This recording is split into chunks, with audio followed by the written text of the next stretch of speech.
Hey y'all, this is Kobe R. Rice, and welcome back to my weekly creative update.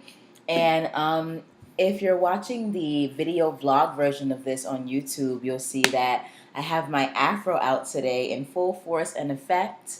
It has been hidden literally under my head wrap for the better part of a year and a half. I mean, I've been like taking care of my hair and like trying to keep it moisturized, but I'm just basically just kind of like letting it grow, and it is massive. I mean, and this is not even like its full potential. Oh, let me bring my microphone a little bit closer. It's not even its full potential. Like if you look at how I'm like pulling it out, if I got my hair like truly blown out, it would be insane and like I don't know, just uncontrollable. Anyway, so I don't mean to ramble at the beginning of our podcast, but it's just nice to like, see that I have hair under here and it's great. Feeling very feminine and free today. So, crazy thing, I had a podcast for you guys, like a weekly update on my epic fantastical journey. I had one for you guys last week that I literally uploaded to YouTube, but I didn't put any description in it because I was just sort of like going on the fly. And I uploaded it as a podcast as well, but I don't think I ever created the blog post, so it never actually posted to iTunes, to Google Play, and all those places. So I'm gonna do that today, right after I'm finished recording and uploading this one. So for those of you who might be waiting for not this week's past update, but the last week's past update, that is coming, and then you guys will also get sort of like a double whammy with this week's update. And actually, thinking about it, this is really a triple whammy because not only am I going to talk about what has been going on for the past week, but because this is literally the very end of the third quarter of the entire year, I'm going to be talking about what has been going on in this past quarter as a whole. So this is going to be a weekly update and also a quarterly update covering July, August, and September. I need to get my months together, guys. You know that it's crazy when I don't know my months. um, so that's what's gonna be happening. And you forgive me, I'm like trying to record this on the fly to like get things on my to-do list done and out of the way. And so this is a little bit unprepared, but we're just gonna like roll with it. So basically, for this past week, just like with the entirety of September, I mean, literally the first 6 weeks of the school year have been insane. The first 2 weeks were manageable, but literally all of September has been insane with regard to the amount of work I have for graduate school. Not only my classes, but also the TA-ship that I'm working. Like, literally, I just finished grading. Like I told you guys a few episodes ago and last episode, literally over 1,000 assignments, and I have another 200 to 400 to grade this weekend between like now and Thursday. And it's not just grading because we hand things back. You have to grade, you have to alphabetize 150 to 200 students, and then you have to collate all their stuff together. So like literally just alphabetizing and collating, which are things that you do not have to use your brain to do, literally takes hours. Anywhere from 2 hours like per assignment up to about 5 hours with the collation and the alphabetization. I cannot say this freaking word. Alphabetization of the last stack of assignments. That took about 5 hours to do. Just literally organizing and alphabetizing and collating, which is so annoying. But it has to be done if you're going to try to give things back in an orderly fashion to 200 students. So dealing with that, and then also dramaturging and doing like my dramaturgical tasks for the Addams Family musical, which because it's not the first opening show of our theater, but it's the second show of our theater, and so the deadlines are very crunched and very just you have to be on point. And so I'm like just trying my best to maintain that and to like keep that on point. That plus everything else, being a mom, just adulting in general. trying my best to keep on top of my writing, which has been shaky this month, as you guys might know, and just trying to maintain New Adult Noir and also Rebel Ragdoll as a business. All those things take up time, obviously, and so graduate school, though, in particular, takes up, I would say, 80% of my time during the day. And then I have been taking a lot more time this month, which I'm really proud of, to take care of myself and do self-care. Which has been really, really great. I mean, unfortunately, that means I lose a few hours on other things. Like, I'll decide between writing and taking a nap. Like, I'll take a nap because I need to just make sure my health is on point, my sanity is on point, and that I'm just doing the best for myself and my body. Especially as I get older. I'm 32 years old, as you guys know. I might not look it, or maybe I do, but it's a fresh, delicious 32. Um, Even if I do say so myself. And just like as you get older, your energy drops, like your, at least for me, like your memory or like the way your mind works changes. Like, especially after you have a child, you like lose brain cells. I know that's not a scientific fact, but like it's sort of like a folkloric fact amongst mothers. Like, you don't retain as much because you're just, I guess your brain is just thinking about other things like that baby, and I don't know, but things change when you get older, and so you have to make sure that you are taking care of yourself. um, and so as a part of that, I mean, this is like not a beauty podcast, but I literally just over the past couple of days like discovered the beauties of like foundation and powder, which is great. I'm just like, oh wow. Like, I've been on this earth literally 32 years and watching everybody around me, from age 15 all the way till now, like for like almost the past 20 years, like use makeup, and I was sticking very, very closely to like my lip gloss, which I really love. Don't have on any today, but sticking closer to that, and I literally just discovered that Sephora is a great place to be, which is insane, right? But I've always been an advocate of like natural skincare and natural beauty. And so that's something as a part of my self care regimen. I know that this is not necessarily directly artist related, but for me, it's important because my body and my energy and like my confidence are a part of who I am as an artist. So, that's important to maintain, and at least to your standards. You don't have to maintain them to my standards. So, yeah, just like learning new things about how to take care of your skin. I'm a huge advocate of like natural products, so I use a lot of shea butter and stuff that really help to like just maintain the healthiness and smoothness of my skin. But then figuring out how to use like those daily maintenance methods along with the embellishment methods, like how to use like mascara or concealer or foundation or powder or whatever. I'm literally just learning about all of this. I have no idea really how to use any of it, but I started learning today. I started using it today, and it actually, like, compared to like how the top half of my face was looking when I this morning, it's looking really great and really fresh right now. I think there's some things I can like definitely improve on, but I don't want to digress too much. But I just wanted to let you guys know that I've been definitely looking into self-care regimen, making sure that my body, my mind, and my soul are on point so that I can perform to the best of my ability when it comes to my creativity and to my life, to being a mother, and especially to being an artistic businesswoman and artist. So, having said all of that, let's get into what's been going on this week in particular. And I'm just gonna warn you guys, more than likely it's just me drowning in graduate school, but I'm gonna try to pull out some little tidbits that you guys might be interested in.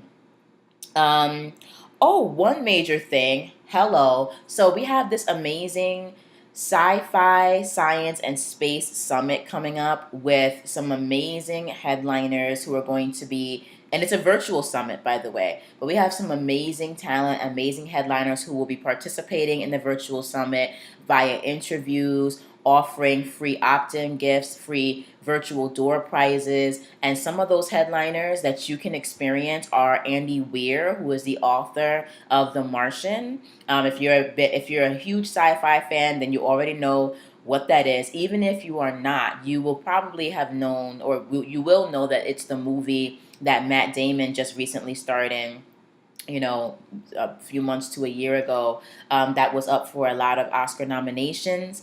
And it's a sci-fi movie about an astronaut that was basically abandoned on Mars, and he's trying to survive and also trying to get back home. So we have Andy Weir at the virtual summit. We also have Mark Zicree. I'm sorry if I'm mispronouncing your name, Mark. It's totally me. It's not you. But he has been the screenwriter for Star Trek, The Next Generation, and also Babylon 5. So these are the kinds of amazing talent that we have lined up for this incredible summit that is happening between October 3rd and October 8th.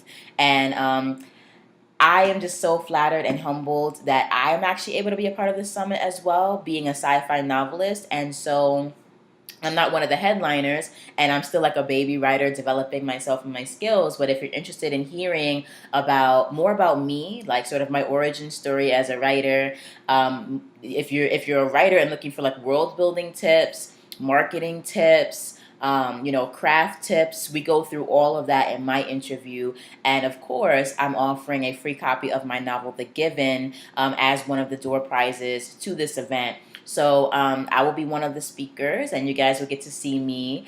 And then you'll have not just the headliners and me, but some amazing novelists who are writing in science fiction, some astronauts. There's people who were like the heads of some interstellar program that's going on in this country. I should have more information about that. But we have some really amazing people on this show where you can learn more about space, science, and science fiction. So if you are a sci-fi fanatic, this is the place to be. And we're basically giving free tickets away like hotcakes. And so you guys need to grab a free ticket as soon as possible, because at some point we will be charging for admission to this virtual summit. So make sure you click the link below.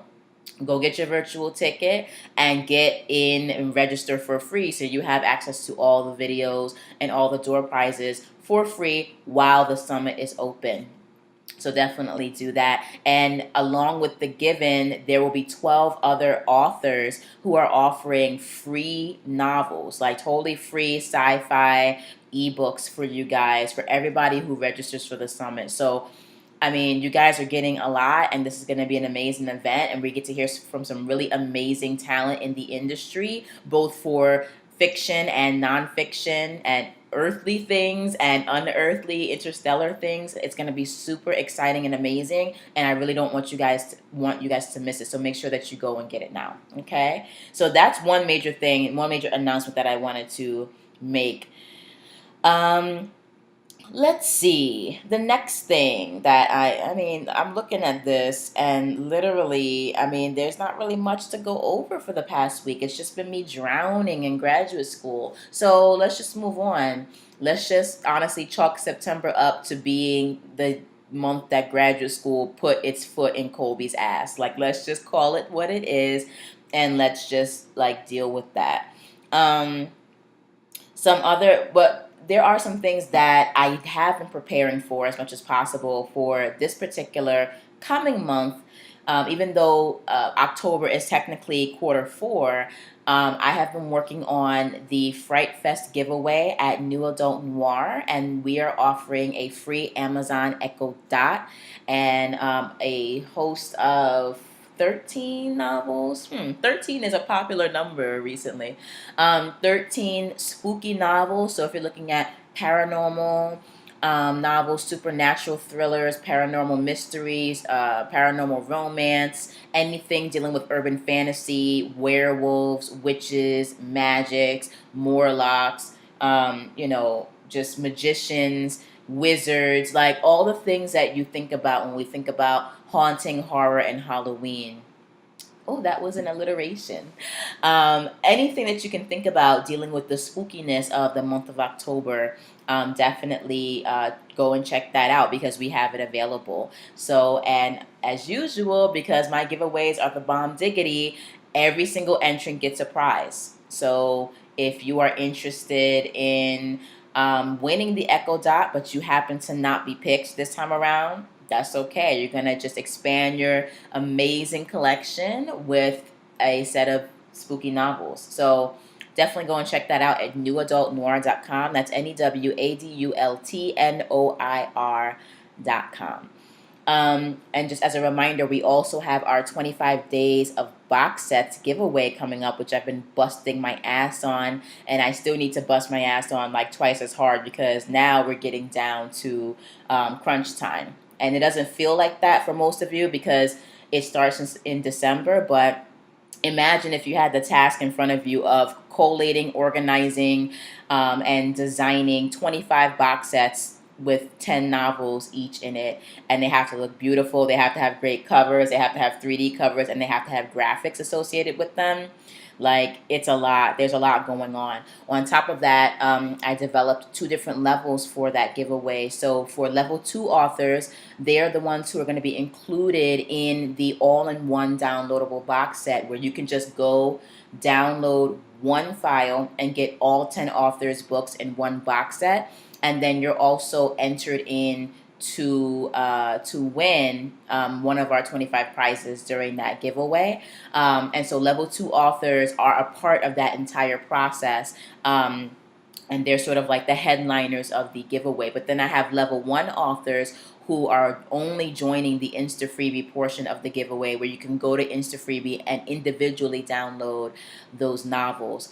You can also individually download the novels of the level 2 authors, but it's a lot easier and more convenient for all of us, right? Just to go and download one file, get one big fat box set. So you have a lot of options as readers available to you, and that's going to be coming up in December. So as soon as October is done, we will definitely be moving on to preparing specifically for that major giveaway in December, and I'm super excited. Okay, so because there wasn't much going on this past week, I want to talk about the things that have been happening this quarter, and do a sort of like a mini roundup of that, because I personally, for me, I do assessments of myself, as you know, not just on a daily and weekly basis, but on a monthly basis, on a quarterly basis, and on a yearly basis. And when I have time, which I usually do, I also try to look back and at least reflect on my progress over the past 6 months, like every 6 months. So I am constantly evaluating myself, my progress, recording my progress, and recording like my feelings about certain things and how I'm evolving and changing. And so this is not going to be any different. And so in July, essentially, I was still not I was not in I was enrolled in graduate school, but not like in any classes. So I was working super duper hard on not just the Hollow Point novel, but also on building up New Adult Noir. I was working on like getting my film Sandman together, just like putting that together. And over the course of that month, and I won't speak specifically, I'm going to do the 3-month roundup, like I said. Over the course from July all the way up until today, I have written almost 50,000 words for not all of my properties, but for a select few of my properties. Mainly, and when I say properties, you guys, I mean intellectual properties. So as you guys know, I'm writing several series, writing and or developing several series. The main ones being the Books of Ezekiel series, the Asylum trilogy, the Forgotten trilogy, and the Hitmen of Happily Ever After. That's really what's on my roster right now. And so I wrote 50,000 words, mostly for the Books of Ezekiel series.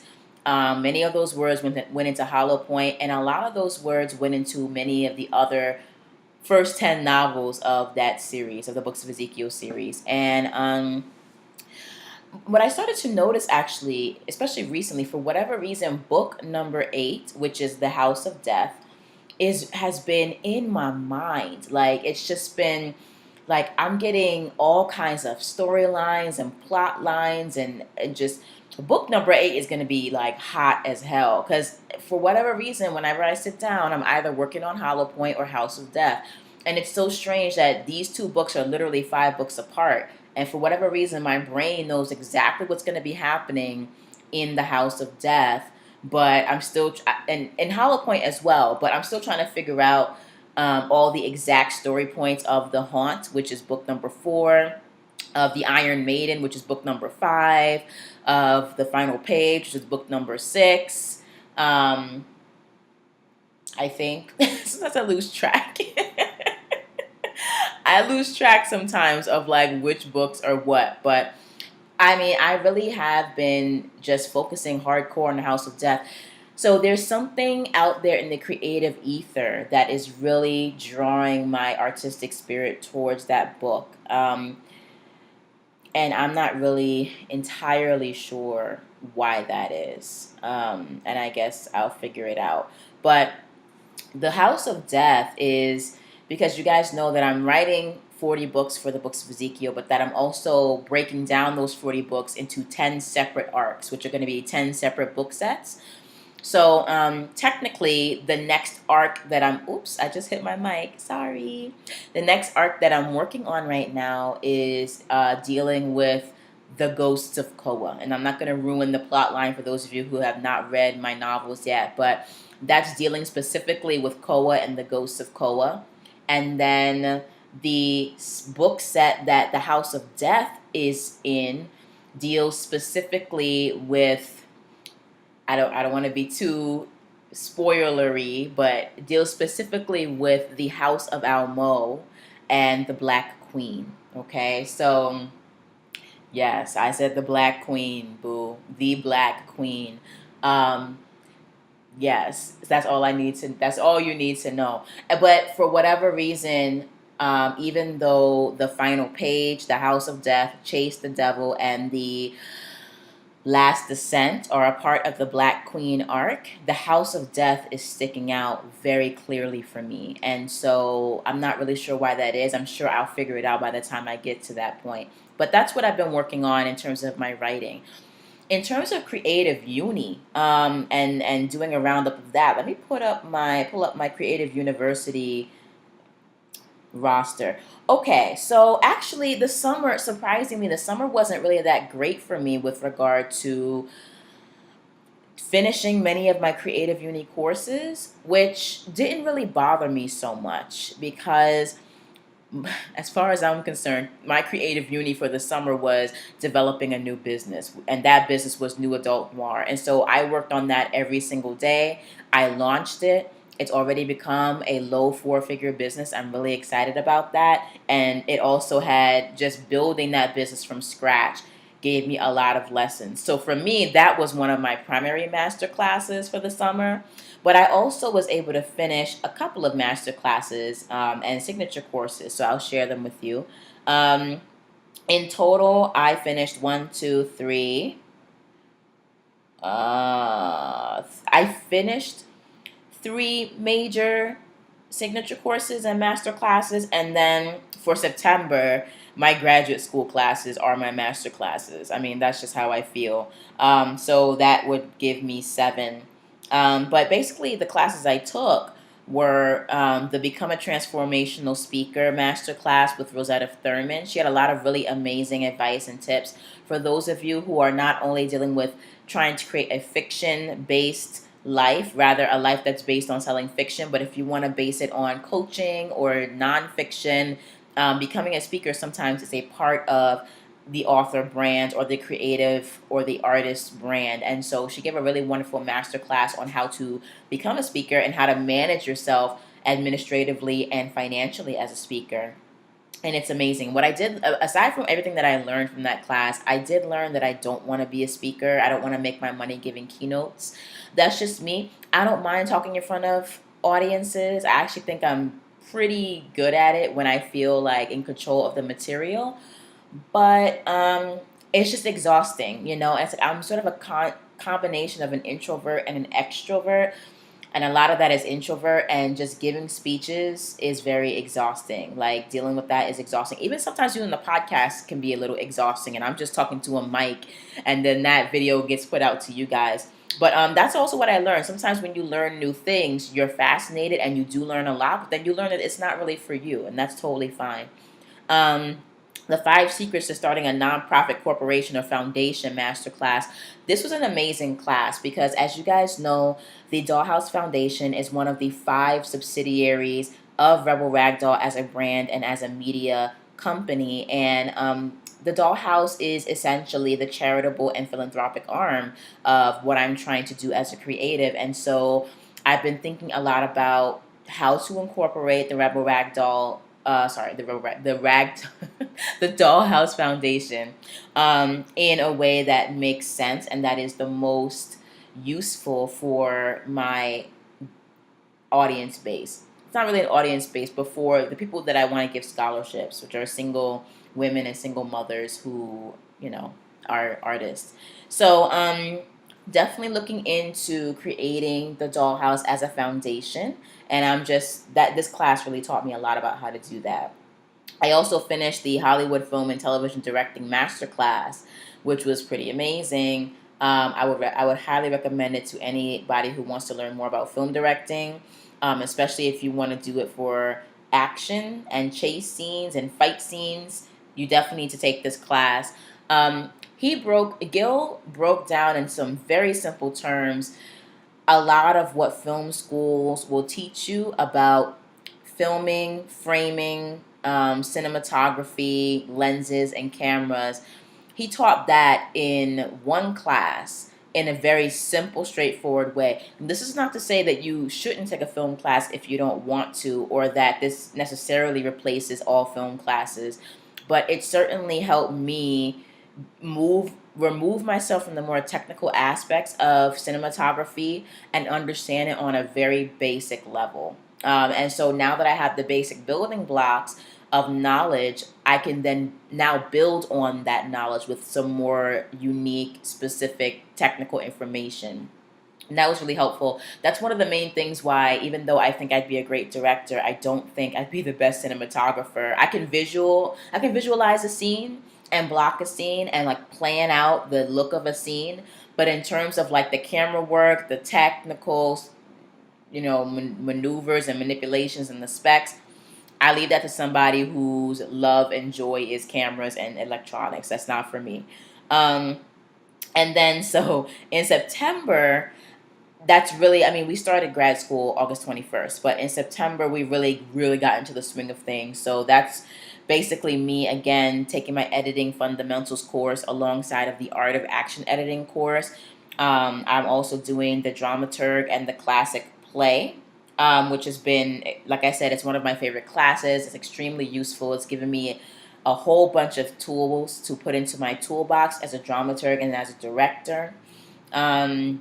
That's one of my favorite classes. Contemporary trends, where we're learning devising and moment work, which I feel like is a brilliant methodology to apply to film directing. And I'm actually talking to the professor about the potential to extrapolate what we're learning in class to a film set and to the rehearsal room for film actors.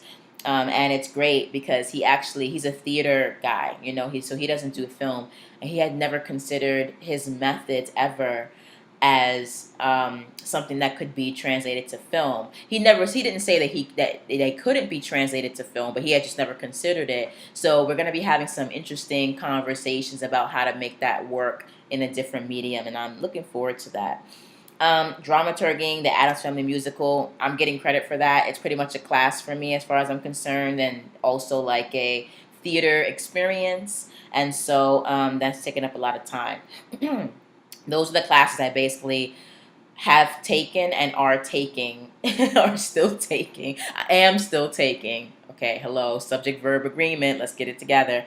And so that's about 7 in total. But like I said, most of the class work that I did over the summer was me establishing this badass new adult noir business. Because I also keep track of what I consume as like an artist in terms of plays, books, and like just artistic material. I also read 5 plays in the past quarter, and 1 book, and I also sat a play called Celia a Slave, and I talked about Celia a Slave in the past couple of episodes, so I'm not going to go over that. Oh, and it's looking like I'm going to be reading a whole lot more plays for the month of October, so that's going to be interesting. And I'll talk about at the end of the podcast, I'll talk about my projections and my goals for the final quarter of the year. So that's my creative uni, and I will keep suggesting to you guys, as long as I have breath in my body, that developing some sort of curriculum of your own, whether you're in graduate school or not, whether you're in college or high school or not, no matter what you do, you should always actively think about the skills that you want to build and start looking for those classes, either online classes, personal tutoring, seminars, summits, whatever it is you need to do, whatever it is you need to attend, go and attend those things so you can develop your skills. If you depend on your graduate program or your undergrad program to give you all the tools you'll need to survive in your field, you're going to be disappointed and you're going to be underprepared. Okay, because I mean, in my opinion, universities can only keep up as much as its academics keep up. And so, for example, in the filmmaking department in our school, like, we have some great faculty, but the filmmaking industry has been huge on special effects and visual effects for a while, and we still don't have a visual effects professor in the department. We have no one who knows anything about special effects, CGI, and 3D just model development and all these things that you would need to know to, if you were an editor or you wanted to be a VFX editor. Like, this program unfortunately wouldn't really prepare you that well. And then on top of it, the U of A doesn't have a multimedia or design department. It doesn't have, I think that's forthcoming in the next couple of years. They're definitely going to establish one, because we definitely got the Adobe Creative Suite as shared software, and they are doing everything they can to promote and push people to use their software. And I don't think they would be doing that if they weren't gearing up to create a department for multimedia and design and graphic design. Yet and still, by the time they get that together, I would be gone. And if I were to wait on my institution to keep up with the times, again, I would be disappointed. So in the meantime, what am I going to do? I'm going to think about the skill sets that I need and that I want, and I'm going to go out into the larger world, the internet world, the physical world, and look for those courses. So I have decided that I do want to develop the skill set not only as a creative editor for sci-fi, fantasy, action, and horror, but that I also want to be able to create visual effects using Adobe After Effects or whatever else is used in the industry, and I want to be good at it. I want to put in my 10,000 hours. I really do. So I have to go to places like lynda.com or Video Copilot, or many of the other sort of online virtual schools that are available for VFX editing learning. And so I say all that to say again that this is why I create and have my own personal creative university. I keep track of the classes that I've taken, what I've learned. I take notes. I create action plans. I execute those action plans. And then I also am constantly on the lookout for new material, new courses to help me build my skills. And I literally have over 100 courses that I still haven't taken that I need to jump into. But, one course at a time. We're not going to go crazy. And I highly suggest you do the same. Okay. So that was my creative uni update. So you got the creative uni update. You got the writing update for the past 3 months. Marketing. Okay. Marketing has been literally incredible. As you guys know, like, my readership is now 15,000 readers plus strong. Although I expect that to change over the next few months, because I am whittling down my list. If people are not opening emails, they're getting cut out. Sorry, but Yeah, and like the response rate on the emails that I send out, the open rate is great. I think it's like right now at industry standard, but when I also not contact, but when I resend the email to those who have not opened it, that jumps up to 40%. And people are pretty engaged. I mean, I want to try to increase engagement all the time, and I will work on doing that, but I'm pretty excited. The marketing that I was doing for July and August included not just the giveaways at New Adult Noir, also for September, not just those giveaways, which were the back to school giveaway, and I think I also offered a couple of box sets, but I didn't create the box sets. Um, all that stuff that I was doing was great, but I was also teaming up with other authors to do newsletter swaps, to do features, to feature their box sets and feature their um, basically like their goods, their wares to my readers. And it's just been really nice to have that community. I feel as though I have a community of authors that I trust, and it's great, and it's growing, and that's even better. And New Adult Noir itself is growing. We have an online Facebook group of about 100 people. Speaking of which, I have to like drop them a message because because we have more giveaways coming up that I want to get them riled up for, and I've been drowning in grad school, so that is still pending, but it will be here. It will be here and on and popping. Sorry if I'm getting distracted. My friend is texting me, so I will text her back later. Um, so yes, newsletter swaps, features, major giveaways at New Adult Noir, and just sort of the main focus for marketing this quarter has been just to find a cruising altitude for New Adult Noir. Because I had already hosted my first major giveaway in May when I was not charging authors to be a part of it. I had decided after the giveaway was over to establish New Adult Noir. So that's what I was doing in June and July, getting everything together, building the business and everything, and gearing up for our next major giveaway, which was in August, which was our back to school blast, which went very well. And so I'm really just trying to get a full year of New Adult Noir and our giveaways and our free books offerings and our series discovery offerings. Just get all those things standardized, get the processes and protocols standardized, and just find a cruising altitude. And once I feel like I comfortably have all of our features at the site under control, I will start to then climb into a higher altitude, which will more than likely, that altitude will probably include New Adult Noir films and New Adult Noir games. So we're gearing up to expand our brand in about a year to reviewing, promoting, and just helping readers to discover dark and gritty sci-fi, fantasy, horror, and romance films, as well as games that fall into those genres. And I am super excited about that. I mean, the New Adult Noir was honestly just supposed to be sort of like a sub project of Rebel Ragdoll Press. But now that we have plans for growth in place for the next quarter and the next year, New Adult Noir might actually become subsidiary number 6 of Rebel Ragdoll, dealing with creator promotion and just I wouldn't say distribution because we're not like a distributor, but mostly creator promotion and I would say lead acquisition or getting new readers, getting new audience members for your film, getting new gamers who are into that specific genre of films, games, and novels.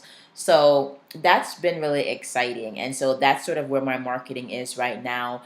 On a personal level, I realize that a lot of my readers really love the tone and the way that my emails are written, which I really love because I don't try to do any sort of hardcore industry tested methods. I mean, I guess the methods I do use are industry tested, but I don't try to put a formula in my emails. I really just try to use my voice and speak my mind, give them updates as to where I am in all of my artistic processes, and then offer my readers value. Free books, free content, discounted books, discounted content. Let them know about some amazing giveaways that are going on, summits. I will really, if I really enjoy an author's work or brand, I will do a special solo feature to my readers about that author and around their brand. And I really am like I'm just invested in trying to give my readers and my members the best experience they possibly can have. um and I know that a lot of them are on there specifically for my stuff, and I totally get that. But because I'm writing epic urban fantasy, my stuff takes time to write. It just does. So in the meantime, they get updates as to how it's going, and they also get other things to hold them over, other authors to check out while I am working on my stuff. And I feel like that is just the fellowship thing to do. And I'm not doing it to like get brownie points, but I'm doing it because I really want to have my readers discover new authors and new brands, because we're all sort of in this together, and readers are gonna want different things and have a variety of stories on their shelves. So it's just been really great figuring out what my voice is for connecting and talking to my readers. And yeah, so I mean, that's been really exciting, just kind of finding my voice in my marketing. And, forthcoming, I'll pretty much be maintaining what I'm doing now. And then, we'll see what happens. So we have marketing, we did creative uni, we did writing. Rebel Ragdoll, how has that grown over the past quarter? To be very honest with you, from an infrastructural standpoint, the only thing that has really changed majorly about Rebel Ragdoll is the fact that I'm considering expanding New Adult Noir. Actually, it was the establishment and then me considering expanding New Adult Noir into its own subsidiary. That's really the only major development in this past quarter for the company as a whole. As far as I'm concerned, the company is really based on the quality of our intellectual properties. So our novels, our films, and then eventually our games, alongside our author promos, giveaways, and reader discovery promos. Like those are the things that are building up the business. And from my standpoint, if the number of my IPs does not grow, then the company is not going to grow. So in terms of Rebel Ragdoll's infrastructure, my goal, at least for the last quarter of the year, is to grow the number of intellectual properties. We already have IPs on our development slate, but in terms of like just producing the next novel in the Books of Ezekiel series, producing the first novel in the Hitman of Happily Ever After series, having the first novel of the Asylum trilogy ready to go by next May. Just things like that I think are super important to keep in front of me, because it's easy for artists to get caught up in the business side of their careers, especially if writing feels overburdening or intimidating, or you're just tired of your story. At this point, I might have felt that a month ago, but I haven't really been connecting with my writing as much as I wanted to over the past month. So I don't feel fatigued on my writing, but there are times as an artist where you will feel fatigued on your writing or on your game production or on your film. And all those things can be extremely exhausting physically, mentally, and emotionally, and spiritually. So, I mean, it's just really important, though, even if you're exhausted, you can take a step back, but realize that your career is going to grow in correlation with the number and the quality of the intellectual properties that you publish and produce. So take your break, absolutely, but just remember that your author income grows with the number of books that are out. Your filmmaker income grows with the number of films that you put out, and your game design income is going to grow with the number and quality of games you put out. Again, number and quality are tightly intertwined on top of the marketing aspect, which I think once you have properties to actually sell can be very easily exponentiated. So that's how Rebel Ragdoll is doing for the next quarter. I am basically just going to focus on the very simple task, or at least seemingly simple task, of incorporating all five branches of the Rebel Ragdoll Fempire in progress. So when I say incorporating, I mean literal legal incorporation, like filling out the paperwork to create LLCs and things like that. So I'll keep you guys posted on that. So I gave you guys that. What else is happening? What has happened over the past 3 months? I don't think there was anything else. I'm trying to think. I mean, I talked about self-care. I talked about writing. I don't know. I think that's about it, guys. If I think of anything else, I'll definitely get back on and update you. But like I promised, I told you I would give you guys sort of like a quick rundown of what the goals were, and I sort of did that a little bit, but just to kind of condense what the goals are for the next coming quarter. Um, for New Adult Noir, we have two giveaways to run. Again, we have the Fright Fest giveaway for October from the 1st to the 31st, and then we have the 25 Days of Box Sets giveaway from December 1st to December 31st. So those are the two main things we're doing, in addition to the fact that we are still running the free books and series discovery promos on a monthly basis. We're actually today just wrapping up our last month, or rather our last day of the September Dark and Gritty free book offering. So if you're interested in getting nearly 30 free Dark and Gritty books, definitely go to our website, newadultnoir.com, and get those books before they disappear. They're literally going to disappear by tomorrow morning, because I have to put up the next month's collection of Dark and Gritties, which is going to ring in our October free book offerings. Same thing with Series Discovery. This is the last day you get to find these 10 amazing series that we are putting up at New Adult Noir.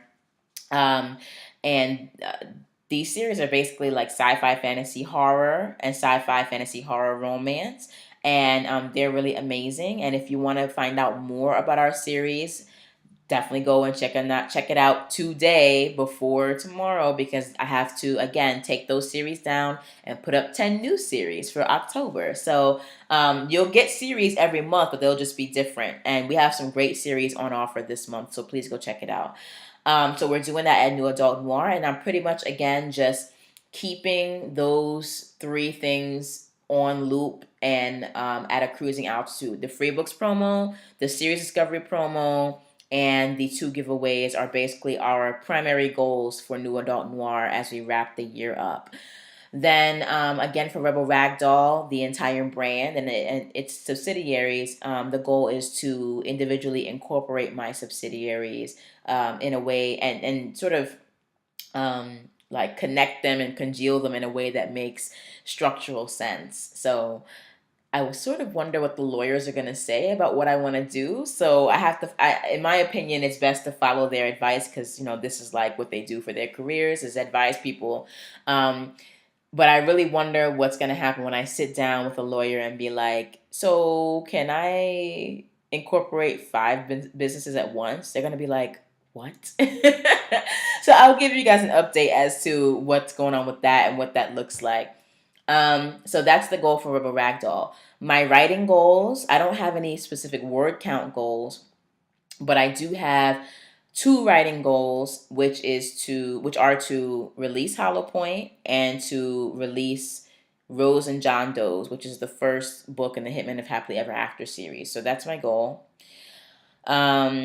It would be amazing if I could release my first nonfiction book, which is called Plot Like a Badass, but that probably won't happen. I might end up finishing a draft of it and then releasing it in 2018.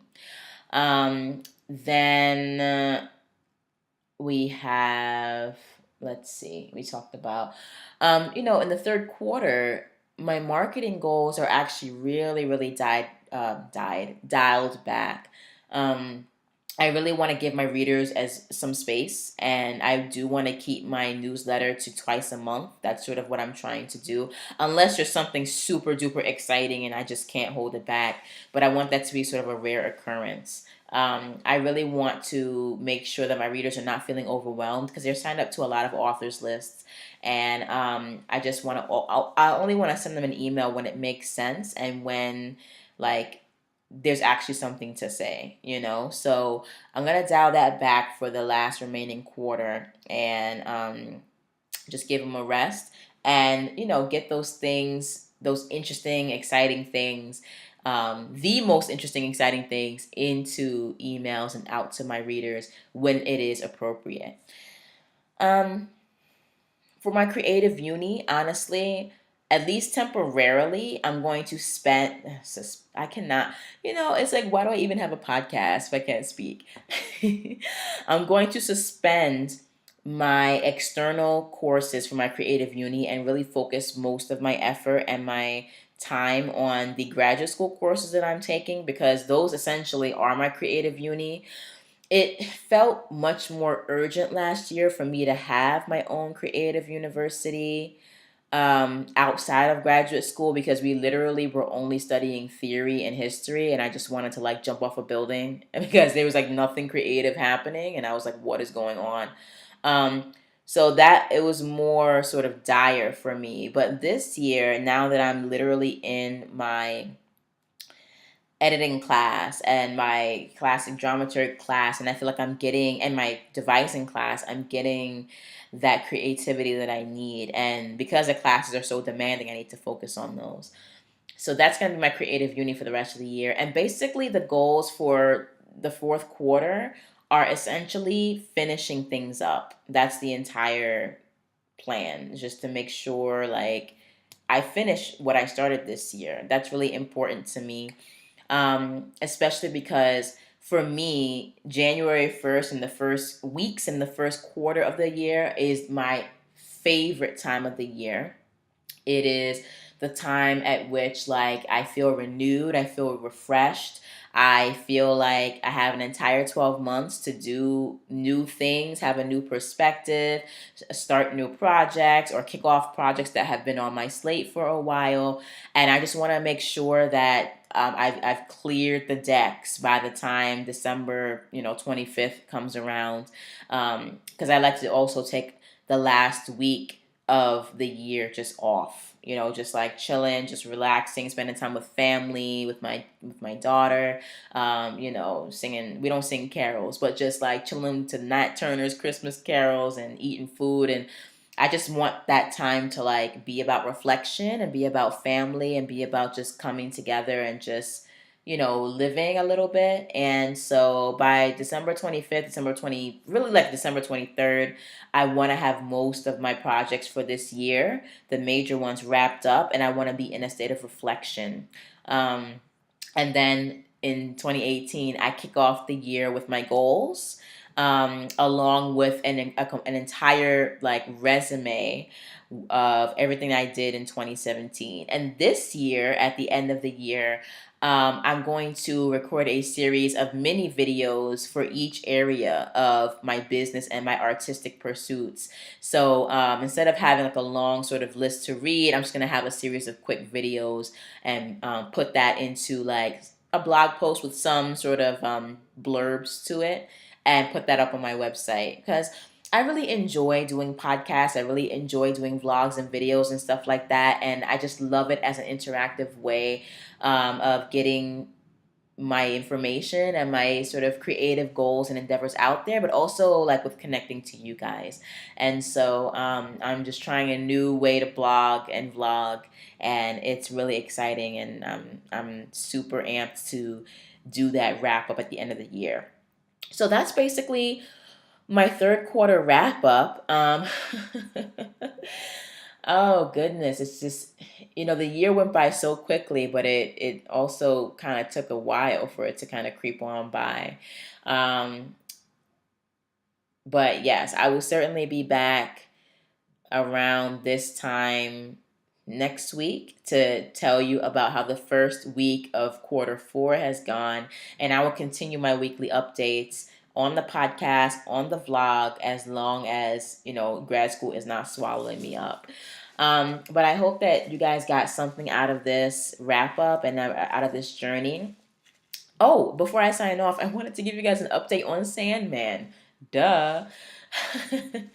Sandman is still in development, and actually, what I did is that I hired on, well, not exactly hired, she sort of like volunteered, but like I got a creative producer to help out with just deepening some aspects of Sandman, helped me to develop the emotional undertones of the story, of the script, just helping me in general to like make the story resonant. And so Sandman is going to be is still in development as like a story, as a script, but now we have some more insight and some more input. Meanwhile, though, I am still in the process of looking for not a creative producer, but like a producer who's going to help me get resources, get crew, get vendors, get a whole bunch of different things together, get money, of course. And so we're looking into all of that. And I just wanted to let you guys know that Sandman is still on and popping. It's just going to take a little bit longer than we thought, unfortunately. But that's just how films go. I mean, I do sort of just want to get into it and just film the damn thing, but I do want to make sure that I bring the best that I can at this point in time to the project. So stay tuned on that. I'll give you guys another update as to where Sandman is at the end of the year, where the film, because there's like creative parts to it and then there are business parts to it. So I'll give you updates on both aspects of that. But until then, keep it indie, stay badass, stay creative, and keep working, keep hustling, keep writing. And I will talk to you guys next week. Bye.